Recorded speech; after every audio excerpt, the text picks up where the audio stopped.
Hey guys, and welcome back to another Deepwoken video. Today I'll be making a tier list based on how good every bell in Deepwoken is at PvP. Keep in mind some of this may be my opinions. Alright, so first off we have Jar of Souls. I'm not gonna lie, PvP wise, this is like very dependent. Say for example if you have a weapon that's like, say you get your bell early from like Deluvian, right? And your weapon is just basic. This could be good due to getting a better weapon in general, but overall in PvP it's not like the craziest thing, it doesn't really do the craziest amount of difference, it's just like a different weapon. And if it isn't corrupted, it doesn't exactly help your case very much, as you might just get a random weapon that does not scale with your weapon at all, so it'd be a C, but the corrupted version I would put it at like B. I would put the corrupted version at B, but we're gonna leave it at C. Next up we have Payback. Payback is actually very used in PvE rather than PvP, but Payback can actually be pretty damn good for PvP too. If you actually manage to land it, you can, do a lot of damage to your opponent and, absorb it and then do damage, which is pretty good overall, but I don't see people use this as much as they use it in PvE, so I'd put it at like B, and if you guys want to, you can put the corrupted version at like A or S, but we're gonna put the normal version at B. Next up, we have Kamui. So, I have to say Kamui is actually really good, even without it being drowned, just a regular Kamui. I have to say, it's really OP, because if you get the combat variant, you can legit run away from literally anyone in PvP, just juke them. And yeah, it could just be very good if you, for example, hide and go in Kamui, then they'll have no idea where you went. So once you have to put Kamui at like even S would be alright, but I'll put it at A because it's more good for like running away and not actually PvP. So I'll have to put it at A just because it's really good to escape and stuff. Next up we have Reaper. So I think I speak for everyone when I say that Reaper, corrupted and non-corrupted, has to be at S for PvP. If you're ganking multiple people, or if you're in the whole gank, and you just don't have time to, grip people, obviously, because, you're in the middle of a fight. This is really good to grip players, and you can grip more than one player at a time with this, as long as they're in the range of your Reaper. And yeah, this is by far one of the best PvP builds, I have to say. It's pretty self-explanatory if you guys already know what Reaper is, so we'll just leave it at this. Next up we have Jar of Souls. Okay, so I've not really used Jar of Souls that much, but what I know about it is if you manage to aim it and whatnot, you can do a lot of damage. So I'm tempted to put it at maybe A, but I'll just leave it at like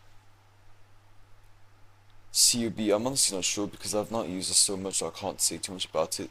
You guys can let me know what you think. I'll check the comments, and I'll just leave this at C honestly. So I'll give it a C or a B, but not corrupted. I'll just leave it at C because a lot of the times when I get like Jar of Souls on stream, for example, people never tell me to get it. I don't know why. So just for that, we'll leave that C. But I have seen what it does. Okay, next up we have Portals. I'd say Portals is actually very solid. Because with Portals you can either run away, you can jump people, so if you have like an assassin build it's kind of perfect for it.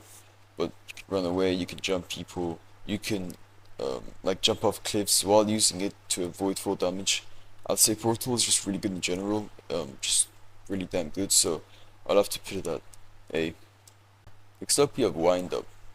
So Wind Up is actually, it's alright for PvP, it's just very trolly, and if you manage to just get your Wind Up full and you hit someone, it can do a lot of damage and it can also knock them back pretty damn good, which is good for like dev skanking or in general just to, like push people off cliffs and stuff.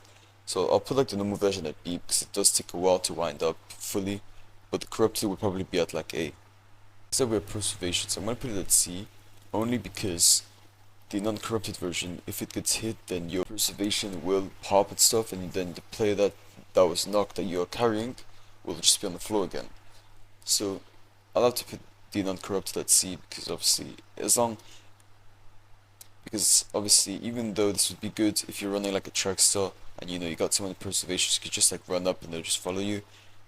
That would be OP and all, but if it gets popped, that would kind of defeat the purpose of it anyways. But the corrupted version I'd have to put at maybe B because I feel it's pretty OP that it would auto parry any hits, and you can just run away with it. I could even put it at A because but then again, it's not really useful for PvP. It's kind of just useful to not get your allies gripped. So I like to put the original version at C and then the corrupted at B. Next up we have Skeleton Key. Skeleton Key is actually surprisingly very fun of a bell, and it's actually pretty good for PvP because you can push your opponents off the edges. And the corrupted version allows you to summon more than one at once, which is pretty damn OP. So I'll probably put Skeleton Key at I'd say a fair maybe B, and the corrupted maybe at A. Next up we have Teleportation. So y'all might think, teleportation should be pretty low because, it just teleports you, doesn't actually do anything for, like, PvP. But hear me out, bro. If you have a teleportation point somewhere, and you're in the middle of a gank and stuff, this is very good to escape.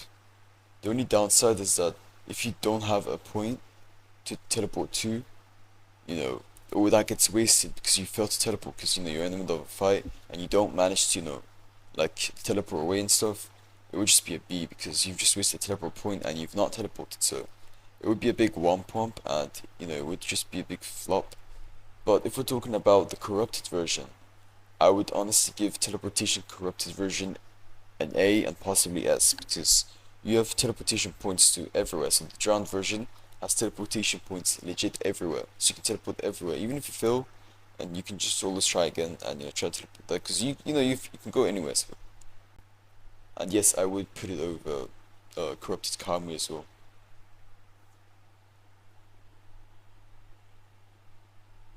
Next we have Smokescreen. I'm assuming this one's Smokescreen, but the Smokescreen is I've used it like only once.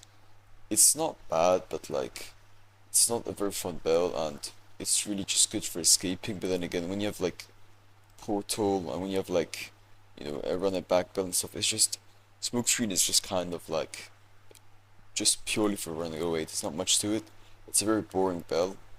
I'd honestly just re-roll it or C, but I'm just gonna put a reroll because I just don't see anyone using Smokescreen anyways. Next we have Smite. So the original Smite, reroll. It's there's nothing to it. It doesn't do that much damage. It's just boring in general.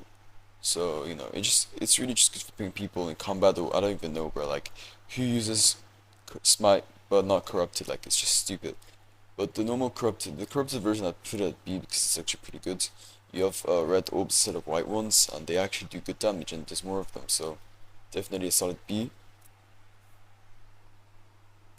Next we have Gravity Field. Gravity Field is honestly really good. It makes so that your opponents don't run away, and then if they're on the edge, they just start bouncing everywhere in your Gravity Field, which is very fun. So I'll have to put this at A, and the corrupted version can honestly go at S, I have to say. It's just too solid like that, so yeah, I think it's a solid A and S. But I'd say it also depends if you know how to use it, so maybe if you don't, you might not see how good it is. Next up we have Resurrection. So Resurrection is honestly, I'd have to put it maybe above Payback for PvP because the thing with Resurrection is just that if you do use it in time, you can heal half your health in the middle of a gank and have an advantage and maybe have more health than your opponent. Potentially, unless it requires to get you knocked, which would give your opponent health, it wouldn't be the greatest thing ever, but I feel like a solid B is like fair enough. Maybe the corrupted version is probably also a B, but I'm not sure the corrupted does. If it gives you like even more health, I'd say maybe it's at an A. But next we have Run It Back. This is actually a bell I see a lot of the times when people are doing PvP, and it's actually really good. So if you manage to trick your opponent and put the marker down and run it back, and then you like run away somewhere, like you try to go as far as you can, and your opponent actually follows you, as soon as the bell activates, you will basically be teleported back to where you put the marker, which I've actually used this myself, and it's actually worked out for me really well. I'm pretty sure the corrupted version makes it last longer, which is obviously really good too. So I'll put this at B, and I'd probably put the corrupted version at like A or potentially S as well, but I'd say A would be pretty solid. Next we have Shard Bow. I'm gonna be real, bro. Just re-roll it. Like, Shard Bow just hits your opponent from far with range to put them in combat. It's useless. It's probably even worse than Smite. Like, I don't even know what the point of Shard Bow is. So yeah, re-roll it. Do not get it. It's useless. Even corrupted is useless. Just don't get it. Okay, next we have Sacred Field. PvP wise, I would reroll it because this is a PvE belt. It doesn't do anything for PvP. It's not gonna benefit you, so I'd honestly just reroll it. And even corrupted, it's just for PvE. This belt is just solely for like PvE.